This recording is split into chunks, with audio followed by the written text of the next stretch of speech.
औरतें फर्क करती है ससुराली रिश्ते में और अपने रिश्ते में। अगर औरत ससुराल वालों को भी अपना ही समझे तो मैं समझता हूं कि बहुत 80% झगड़े खत्म हो जाएंगे। 80% झगड़े। औरतों को सबसे ज्यादा दुख और तकलीफ और परेशानी सास से होती है। उनके लिए सबसे तकलीफ देजात अक्सर सास होती है।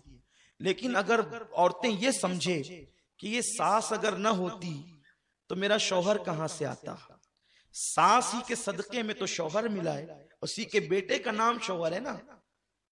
लेकिन औरतें बहुत छोटे दिमाग से काम लेती है। उनको समझना चाहिए कि सास भी आपकी मां की जगह है। एक शख्स ने अपनी बीवी से पूछा कि बीवी ये बताएं कि सबसे दुनिया में खुशनसीब औरत कौन है, आप बता सकती हैं कौन है? तो उस वक्त उसकी बीवी ने जवाब दिया कि दुनिया की सबसे खुशनसीब औरत का नाम हव्वा है। शौहर ने ताज्जुब से कहा वो कैसे? तो बीवी ने कहा इसलिए कि हव्वा की कोई सास नहीं थी, इसलिए वो सबसे खुशनसीब बीवी है कि जब उनके यहाँ सास ही नहीं थी तो कोई तकलीफ ही नहीं थी। हालांकि सास होकर भी औरतें तकलीफ से बच सकती है। सिर्फ एक काम उन्हें करना है कि वो सास को अपनी मां समझे और सास का हर मुतालबा पूरा करें। मोहब्बत होगी घर में।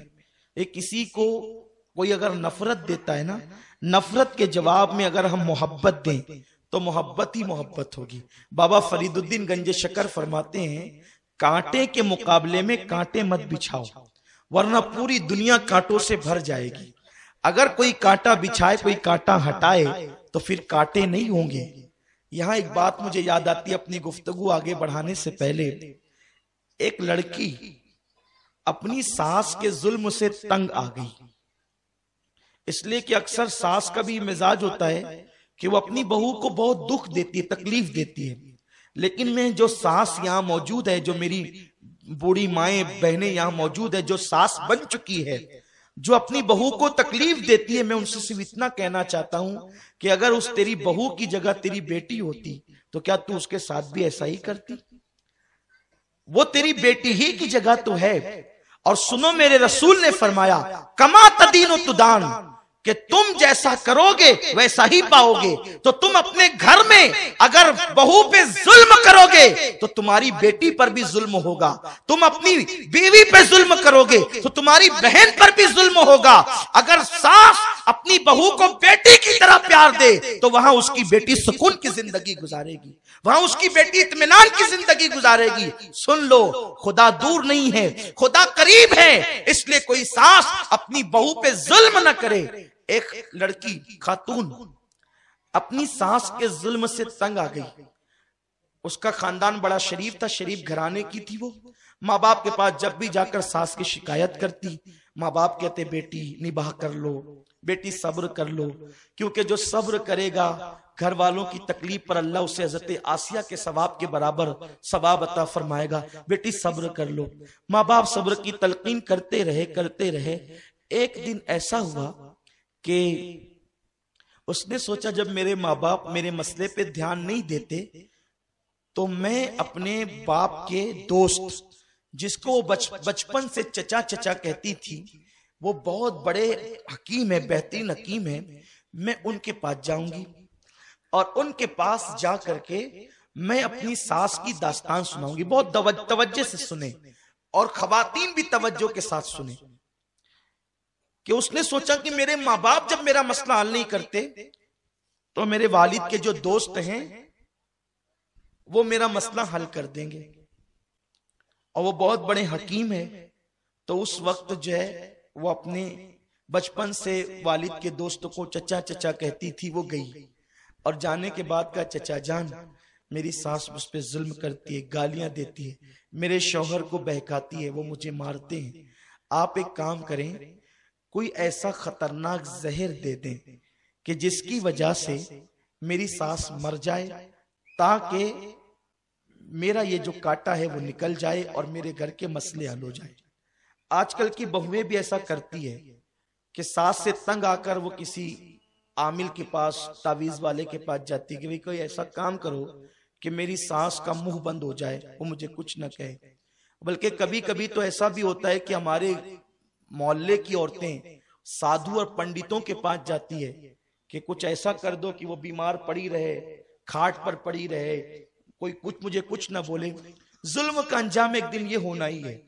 हालांकि बहुओं को चाहिए कि वो सब्र करें, लेकिन इस तरह से इंतकामी कार्रवाई बहुओं की तरफ से होती है जो कि नाजायज ही है, क्योंकि जुल्म के बदले में तुम जुल्म कर रही हो, गलती के बदले में तुम गलती कर रही हो, तो तुम भी जवाबदेह हो।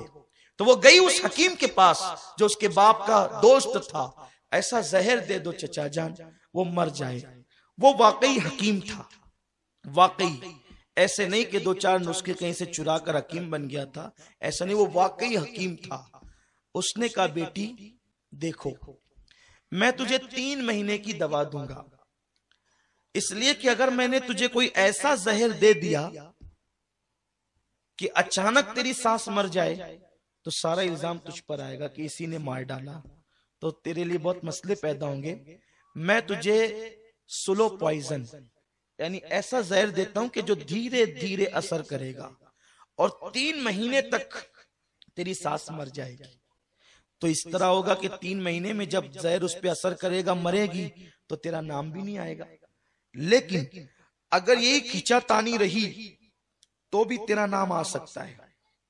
ये 3 महीने में जो तूने उसको जहर देना है, तीनों टाइम के खाने में, नाश्ते में, दोपहर और शाम में, तो जहर देने के पीरियड में तुझे करना यह है कि जब वो लेटे बिस्तर पे तो तू उसके पैर दबाए, जब वो पानी मांगे, उसके जुमले मुकम्मल नहीं हो तो तू पानी पेश कर दे, बल्कि पानी मांगे तो दूध दे दे, उसके कपड़े धुल दे, उसकी खिदमत कर, उसकी हर मुमकिन खुशी का ख्याल रख, क्योंकि जब वो 3 महीने के बाद मरेगी तो तुझ पे कोई इल्जाम तो नहीं आएगा। लोग कहेंगे कि ये तो बड़ी फरमाबरदार बहू थी, ये कैसे ये काम कर सकती है।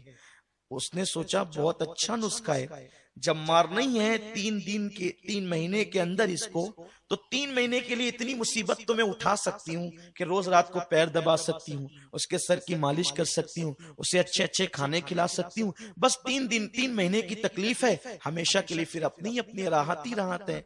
उसने 3 महीने की पुड़ियां ले आई। लाने के बाद अब नाश्ते में मिला रही है कि ये जहर है, दोपहर में मिला रही है जहर है, शाम को मिला रही है जहर है। लेकिन अब उसने खुद से आकर के सुलह कर ली, अम्मी मुझे माफ कर दो, मुझसे बड़ी गलतियां हुई है, अब मैं कोई ऐसा काम नहीं करूंगी। और उसके बाद माफी मांगने के बाद फिर पैर दबाया, खाना दिया, खिदमत की। सास को ऐसा लगा मेरी बहू तब्दील हो रही। अभी 1 महीने से कुछ ज्यादा या कम दिन गुजरे थे तो सास बहू में ऐसी मोहब्बत पैदा हो गई जैसे माँ और बेटी। क्योंकि जब सास को खिदमत मिलने लगी तो इसको यूं लगा कि ये तो मेरी खिदमत गुजार है, और बहू को जब गालियां नहीं मिली, उसके शौहर को बहकाया नहीं गया, तो इसको लगा मेरी सास तो बड़ी अच्छी हो गई। तो इसको गलती का एहसास हुआ कि मैंने तो 1 महीने से ज्यादा की पुड़ियां अपनी सास को खिला दी है, अब ये तो 3 महीने के अंदर अंदर मर जाएगी। हाय मेरे घर की रोशनी चली जाएगी, मेरे घर का बुजुर्ग चला जाएगा, मेरे घर की तजुर्बाकार शख्सियत चली जाएगी। तो वो रोते धोते उस हकीम के पास पहुंची, चचा जान एहसान करें कि वो मेरी सास को मैंने 1 महीने से ज्यादा जहर की पुड़ियां तो खिला दी है, अब वो मरने वाली है, चंद दिनों में वो मर जाएगी। मेरी सास बड़ी अच्छी है, वो मुझे बड़ा प्यार देती है, बड़ी मोहब्बत देती है, वो झगड़े सब मोहब्बतों में तकसीम हो चुके, तब्दील हो चुके हैं चचा जान, अब किसी तरह मेरी सास को बचा लीजिए। जितना जहर मैंने खिलाया है अब आगे की पुड़िया मैं फेंक देना चाहती हूँ और इस जहर का इलाज कराना चाहती हूँ, खुदारा मेरी सास को बचा लो। उस हकीम ने मुस्कुरा कर कहा बेटी मैंने उसे जहर नहीं दिया था, बल्कि तेरी तसल्ली के लिए कुछ जड़ी बूटियों का पाउडर दिया था। मैं जानता था कि जब तू उसे प्यार देगी तो वो तुझे प्यार देगी और तेरे झगड़े मोहब्बतों में तब्दील हो जाएंगे। तो ऐ मेरे आका अलैहिस्सलाम की कनीजों, किसी आमिल का तावीज उतना काम नहीं करेगा तुम्हारे घर के झगड़ों के खात्मों के लिए जितना ये नुस्खा काम करेगा। तुम्हारी सास गाली देती है तो मुस्कुरा करके जब वो लेटे तो उसके पैर दबा दो, उसके कपड़े धुलने में तुम जल्दी करो, उसके काम करने में तुम जल्दी करो, उसकी दुआएं लो। फिर क्या होगा, फिर मोहब्बतों का माहौल होगा। याद रखें, हम मोहब्बतों के माहौल के लिए अपना हक मांगने चले हैं। अपना हक छोड़ दो सब पर, अपना हक मत मांगो। लोग अपनी हकों की तलफी करते हैं, अपनी हक तलफी लोगों को करने दो। हम पर क्या हक बनता है, हक अदा करते रहो। जब तुम लोगों का हक अदा करते रहोगे तो इंशाअल्लाह तबारक व तआला एक दिन वो आएगा कि लोग तुम्हारे हक अदा करेंगे, तुमसे मोहब्बत करेंगे।